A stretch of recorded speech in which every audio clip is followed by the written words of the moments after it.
All right, good morning, everybody. We are in Joshua chapter 12, and we're just in the, we're pivoting from the conquest narratives to the inheritance. All right, so once we get past chapter 12, the rest of the book, by and large, is about detailing what land goes to which tribe. So I think we'll be moving through that pretty quickly. There will be a few episodes over the course of that where certain pieces of land need to be conquered or reconquered before they get settled. Particularly some land that Caleb of Caleb and Joshua fame has to go in and reconquer. So interesting little story, and it's one that gets repeated again in Judges, if I remember right. Let's go to Joshua chapter 12, and we're going to start. Let's just do the first 6 verses here. Now these are the kings of the land whom the people of Israel defeated and took possession of their land beyond the Jordan toward the sunrise, from the valley of the Arnon to Mount Hermon, with all the Arabah eastward. Sihon, king of the Amorites, who lived at Heshbon and ruled from Aroer, which is on the edge of the valley of Arnon, and from the middle of the valley as far as the river Jabbok, the boundary of the Ammonites, that is, half of Gilead, and the Arabah to the sea of Kinnerot eastward, in the direction of Bet Yeshimot, the sea of the Arabah, the Salt Sea, southward to the foot of the slopes of Pisgah. And Og, the king of Bashan, one of the remnant of the Rephaim, who lived in Ashtaroth and at Edrei, and ruled over Mount Hermon and Selecah and all Bashan to the boundary of the Geshurites and the Maacathites, and over half of Gilead to the boundary of Sihon, king of Heshbon. Moses, the servant of the Lord, the people of Israel defeated them. And Moses, the servant of the Lord, gave their land for a possession to the Reubenites and the Gadites and the half-tribe of Manasseh. All right, so this first little bit of chapter 12, we can see that the text is taking us way back. All right, the text is going back in history because we are going to get a brief summary of the entire conquest. So it doesn't just cover Joshua's conquest. We've gotten a little bit of a summary of that already. We're going to get some more. But it also covers Moses' conquest. And so the text is going to center us on this association between Moses and Joshua. There's really not much to say about this passage in particular, other than, again, it's just describing this land that is to the east of the Jordan, that the tribe of Gad, the tribe of Reuben, and the half-tribe of Manasseh are going to inherit.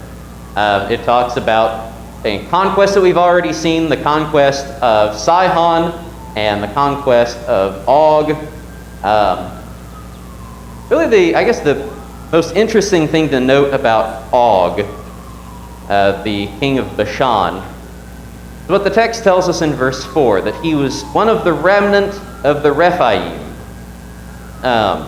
who lived at Ashtaroth and at Edrei. Being one of the Rephaim would make him more or less related to some of the giants of the Philistines, right? Some of the Anakim that we've read about in earlier chapters.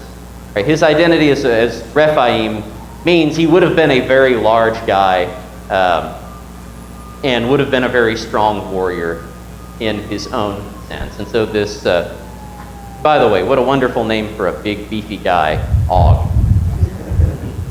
That is what you name your beefy son. So, Moses has conquered them. Let's go ahead and continue. We're gonna include the rest of the chapter in this as well and start drawing out some bigger points about what the chapter is doing. And then we'll take questions and comments. So verse 7. These are the kings of the land whom Joshua and the people of Israel defeated on the west side of the Jordan, from Baal-Gad in the valley of Lebanon to Mount Halak that rises towards Seir, And Joshua gave their land to the tribes of Israel as a possession according to their allotments. In the hill country, in the lowland, in the Arabah, in the slopes, in the wilderness, and in the Negev, the land of the Hittites, the Amorites, the Canaanites, the Perizzites, the Hivites, and the Jebusites. The king of Jericho, 1. The king of Ai, which is beside Bethel, 1. The king of Jerusalem, 1. The king of Hebron, 1. The king of Yarmut, 1. The king of Lachish, 1. The king of Eglon, 1. The king of Gezer, 1. The king of Devir, 1. The king of Geder, 1. The king of Hormah, 1. The king of Arad, 1. The king of Livnah, 1. The king of Adullam, 1. The king of Makkedah, 1. The king of Bethel, 1. The king of Tappuah, 1. The king of Hepher, 1. The king of Aphek, 1. The king of Lasharon, 1. The king of Madon, 1. The king of Hazor, 1. The king of Shimron Meron, 1. The king of Akshaph, 1. The king of Taanach, 1. The king of Megiddo, 1. The king of Kadesh, 1. The king of Yochneam in Carmel, 1. The king of Dor in Naphath Dor, 1. The king of Goyim in Galilee, 1. The king of Tirzah, 1. In all 31 kings. Okay. So, and you could get, this is one of those interesting passages where you can kind of get the sense of like the Hebrew cadence for things, because it definitely comes across in English. I want us to notice, though, what the chapter in total is doing here. It opened by telling us the names of the kings. Right now, these are the kings of the land whom the people of Israel defeated and took possession of their land. All right, so it starts off with these two kings being named, Sihon and Og. And then that little bit of the passage in verse 6 ends this way. Moses, the servant of the Lord, and the people of Israel defeated them. And Moses, the servant of the Lord, gave their land for a possession to the Reubenites and the Gadites and the half-tribe of Manasseh. All right, so the attention then shifts to naming Moses. In fact, it's interesting. The text goes for 5 verses talking about this conquest on the east side of the river without even naming Moses. Right now, we as readers know it was Moses, but it waits to name Moses until the very end. And then tells us that Moses did that work for the inheritance of Israel. All right, so Moses defeated them and gave their land as an inheritance or for a possession to the Reubenites, the Gadites, and the half-tribe of Manasseh. Then you look in verse 7. These are the kings of the land whom Joshua and the people of Israel defeated on the west side of the Jordan from Baghdad in the valley of Lebanon to Mount Halak that rises towards Seir. And Joshua gave their land to the tribes of Israel as a possession according to their allotments. Right, so right off the bat, Joshua is named, and the purpose of his work is also named. That he is giving this land as a possession to Israel. And it's only after that point that we get the names of all of the cities of these kings. It's interesting, we don't get the names of the kings. We just get a count of the kings. So you've got the king of each city, and they're counted up a total of 31 kings. Excuse me. All right, so what this does, again, is it emphasizes this association between what Moses did and what Joshua is doing. It focuses on the purpose of what they are doing. They are giving Israel a possession. They're giving Israel their inheritance. So the text is connecting Joshua's leadership to Moses' leadership and shows that Joshua has indeed been a worthy successor to Moses. Okay, that was one of the big questions that we asked, I guess, kind of early on. Right? We said that that was going to be the question of the book. Is Joshua going to be a worthy successor to Moses? And we've shown throughout Joshua's obedience. But here, the text, again, brings it back pretty explicitly to show us that Joshua is a worthy successor to Moses.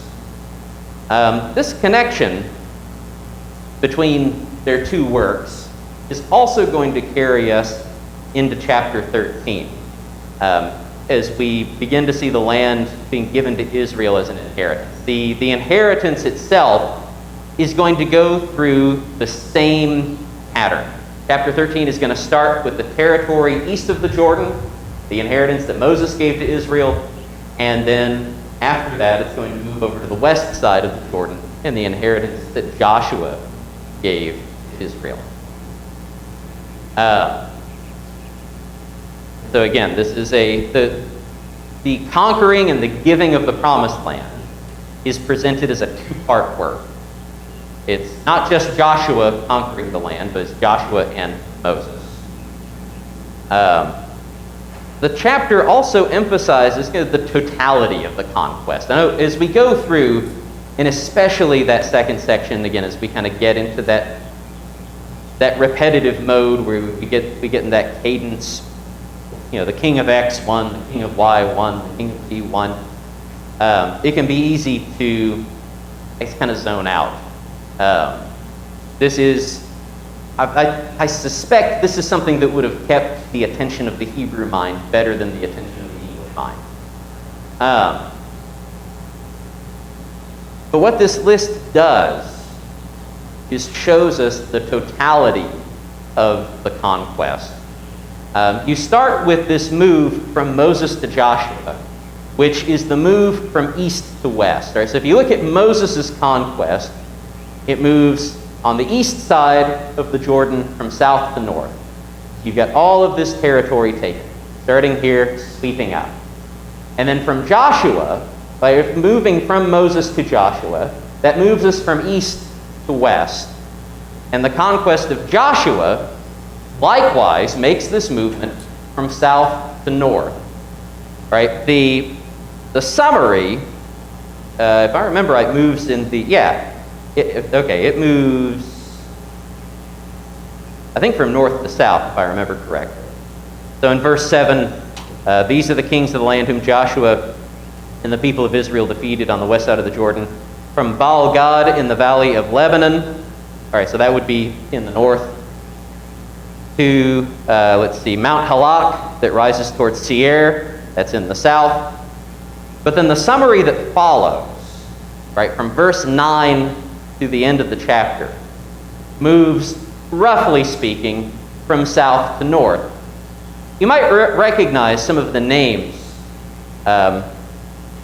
in verses 9 and following. So verse 9, we've got Jericho, we've got Ai. Verse 10, we've got Jerusalem, Hebron, Yarmut, Lachish, Eglon, Gezer, Devir. These are all cities that we have talked about already.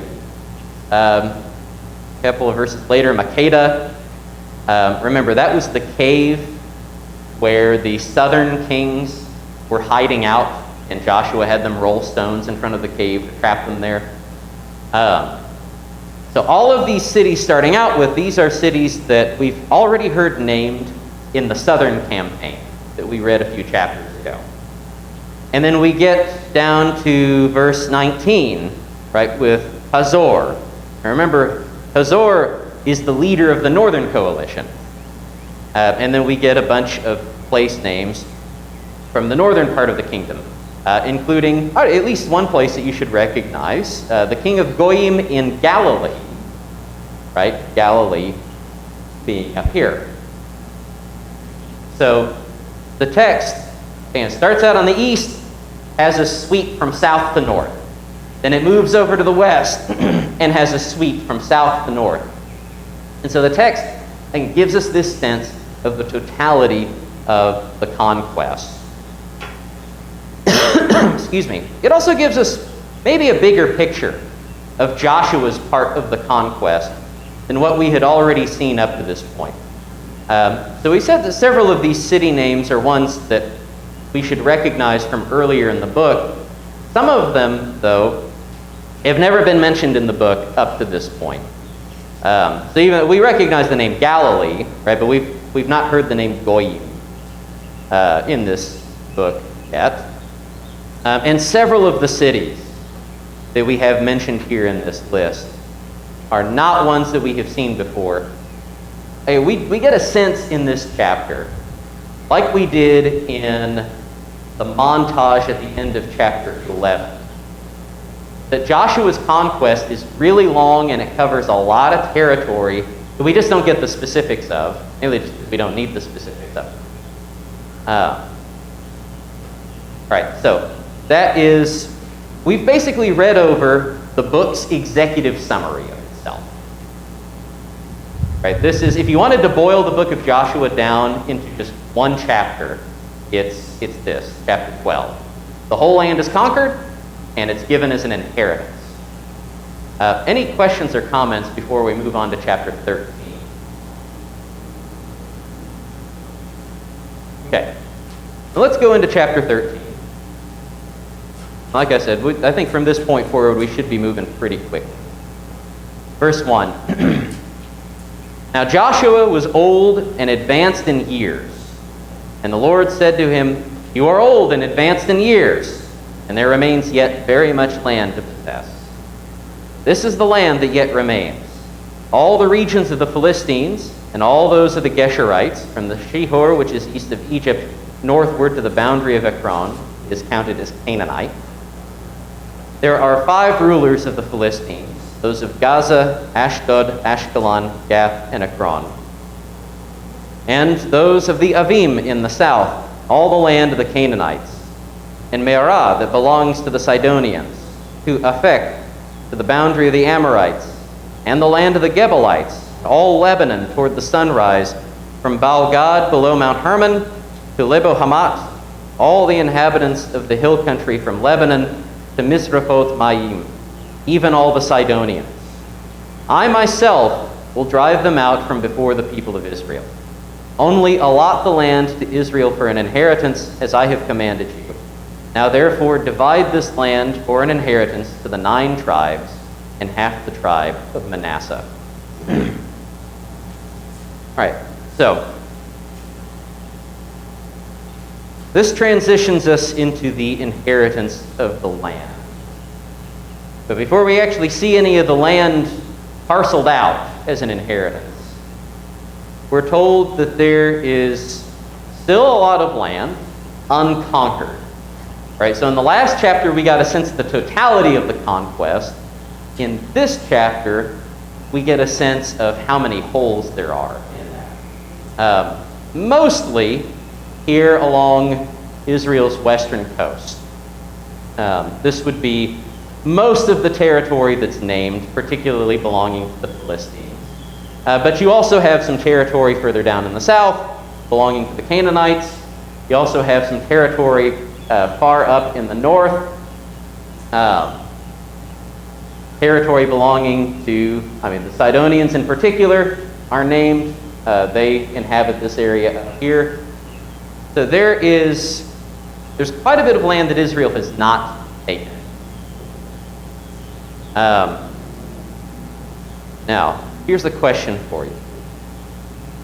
Whose fault is it that Israel has not taken the land at this point? They're supposed to take all the land, right? They've not taken all the land. Their own fault. Okay.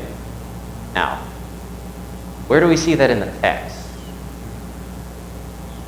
In Joshua 13. Because there are other places we could point to for that. What you're saying is true.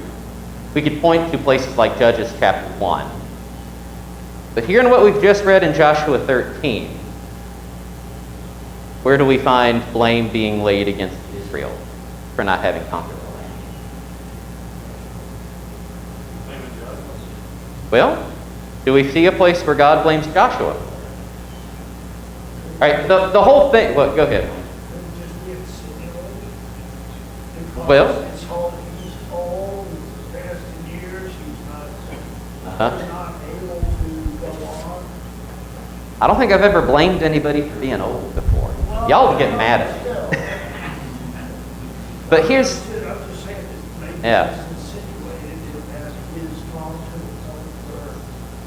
Here's what's really going on. I ask y'all a trick question. I try not to do that. There's no blame laid in this passage. Now, again, and this is kind of the same thing that happened with the Gibeonites. Like, we come to the text with a set of expectations about the way God is supposed to act, and then he acts differently on us.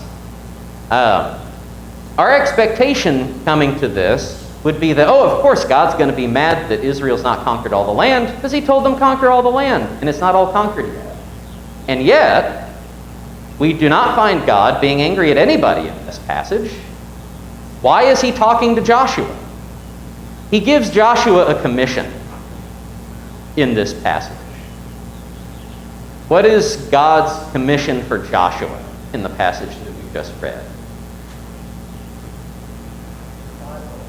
Parcel out the land. Yeah, give the land as an inheritance. In other words, he's not coming to lay any blame on Joshua. He's not coming to chew him out or anything. He is coming to give Joshua a new commission, which closes out his old commission. Right, Joshua is not going to be doing any more conquering. Go ahead, John. The key here is that I will drive them out. So God is going to go ahead and finish the task that Joshua did not complete, correct? Yes. And then Joshua's job is going to be by casting lots to give the inheritance of the land to the Yes. He's going to be, you could say, like supervising or overseeing this process of giving out the land, because it's a pretty big process of naming the boundary markers and deciding again which tribe gets its allotment first and where that allotment is going to be. Casting the lots, making sure that the tribe is going to actually do what they're supposed to do. That's going to be his job. The job of conquest has been taken from him. And the Lord says that I myself will drive them out of the land. And so we still get this sense that Israel is in God's favor, right? Because God's not saying, all right, now Israel cannot stand before their enemies.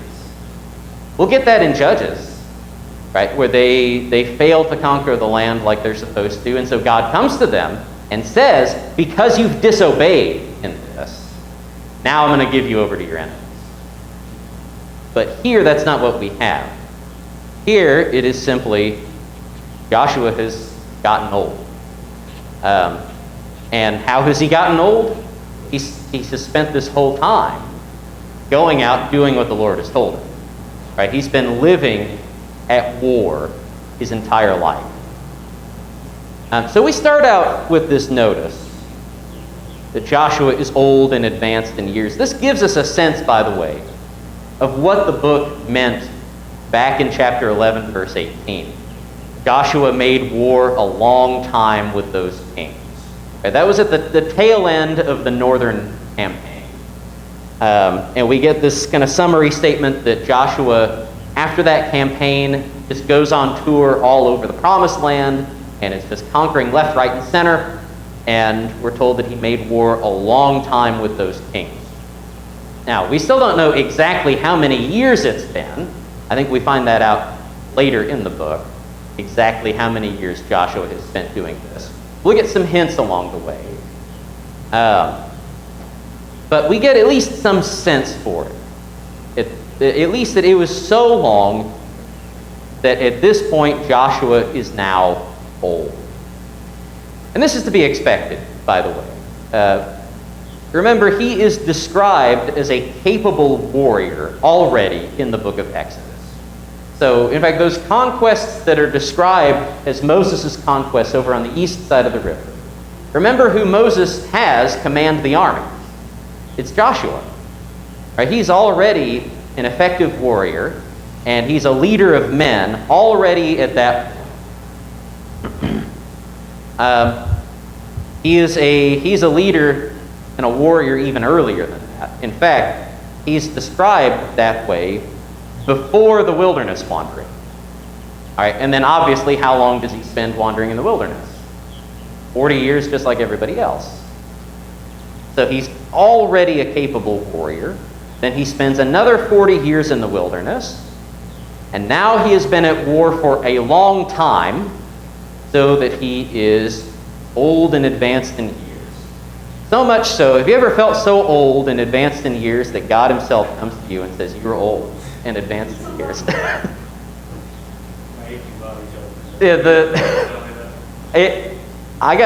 It cracks me up every time I read verse 1.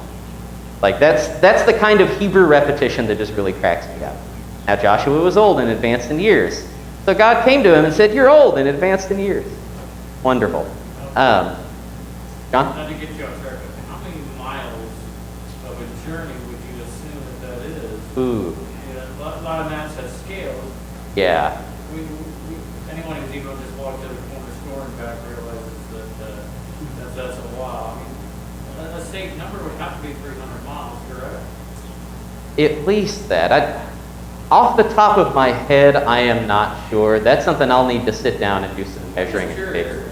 I mean, do you think they're doing it by foot? They got all these warriors with them, animals that they got to take care of. Yeah. This wasn't just a mile with that pack. Was not just easy. Yeah. Yeah. And you mountainous terrain. Yes. Yeah, lots of different changes in the elevation of this terrain as we've gone through. Joshua has been up and down this region multiple times, just in the description that we've read in chapter 12. How many 100 miles that amounts to, I'm not sure off the top of my head. Go ahead, John. Something that's, I think, even something that is of note today. In verse 2, this is the land that yet remaineth, all the borders of the Philistines.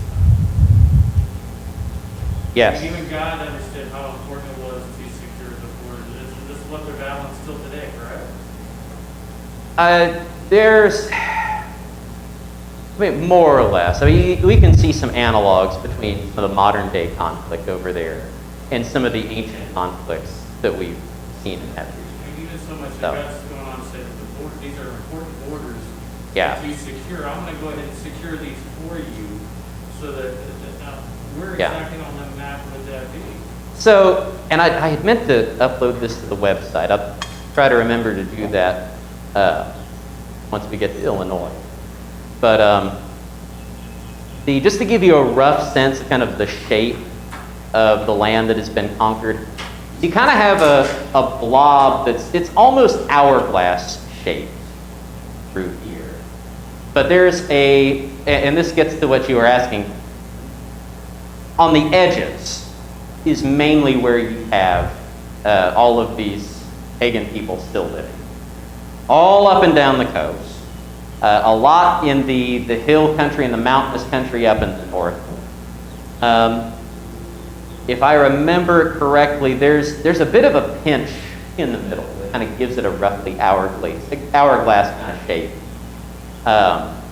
Where, as we will read in the book of Judges once we get there, there's a lot of people kind of in the middle of Israel. A lot of areas where the Israelites are living practically next door to the inhabitants of the land and fail to drive them out. Is there a hand over here, Wayne? I was taught that it would be process of the promise, fulfilling the promises to me right now. There's a scripture I don't know, right off my head, where in the reign of David, towards the beginning of his reign, when Solomon came in and took over, it says that they were completely and totally ran over the whole land, and that Solomon ran rolled over the whole land into the entire field, in which case the land promise was completely and fully fulfilled at that point.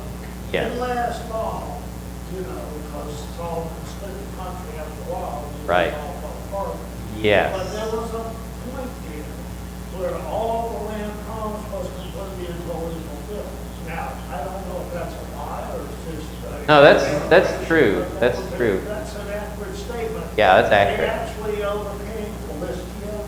Yeah. They overcame all these coastal. Right. Yeah. So actually, you're making a connection here that's important for us to make, because we hear about a lot of this territory that we hear about not being conquered yet belongs to nations that we've heard about already. It belongs to the Canaanites. They've not all been driven out. But we also learn of a few other nations that still inhabit the land. And this is really one of the first times that we hear about one of the major threats to Israel. Right? This is the first time that we hear about this people who will become a major threat to Israel, the Philistines. Now, of course, what time period do we normally associate the Philistines with? Like when we're thinking about Bible characters, who normally do we think of as fighting against the Philistines? David, and especially Saul before him. Right? So we're talking about quite a ways into Israel's future here from the perspective of Joshua's time. The Philistines are still a problem. And it is, once we get to it, we'll see. It is Saul's job, right? His commission from God is to destroy the Philistines. And he fails to do it. And so that job then falls on David. And it's not until the end of David's reign that he actually succeeds in doing it. Right? He works at it all through his kingship. But it's not until close to the end that he actually accomplishes it. And it's really not until the reign of Solomon that we see Israel filling up the entire area that God had promised them. And even, depending on how you're looking at it, even possibly a little bit more. But then, of course, the great tragedy of all of that is that what happens right after Solomon's reign? The kingdom splits. It falls apart. This is one of the great tragedies of Israel. It's like we see how obedient they are right here at the beginning. We've made a big, big emphasis on their obedience and Joshua's obedience. And no matter how obedient they were not yet able to conquer the entire promised land. Their obedience is not enough. Right? Then you move forward, and there's lots of fits and starts, lots of major hiccups, like the period of the judges and the reign of Saul. And eventually you get another king, another ruler, who is, he's not quite as faithful and obedient as on the level of Joshua. But David, of course, is a model of the faith. And he finally gets the kingdom unified, and it falls apart just like that. Right? The whole story of Israel is that their obedience to God is not enough. And that even just a little bit of disobedience can take everything that they have already built and make it fall completely apart. It's completely to dust. So, that takes us kind of far and wide of where we are here in Joshua. But that gives you a sense of where we're going with the Israel story. All right, so we've got this focus now on the Philistines. We've already heard a little bit about them in the conquest narrative at the end of Joshua chapter 11, where Joshua goes and he conquers the Anakim, these guys who are descended from the Nephilim, giants. And we're told that Joshua conquers all of the Anakim except for a few cities where he does not wipe them out. Among them, Gath, which of course is the home of Goliath. Right, most of the cities that get named there are Philistine cities. So those are on the horizon.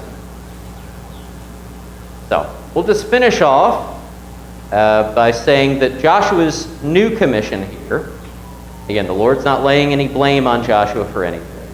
Joshua's new commission, what he's going to spend the remainder of his life on, is dividing up the inheritance, which is where we will start next time that we're together in Joshua 13, verse 8. That's when we get down to the actual business, settling Israel into the promised land. Thank you so much for your kind attention this morning and your questions, comments. And Lord willing, see you in a couple of weeks.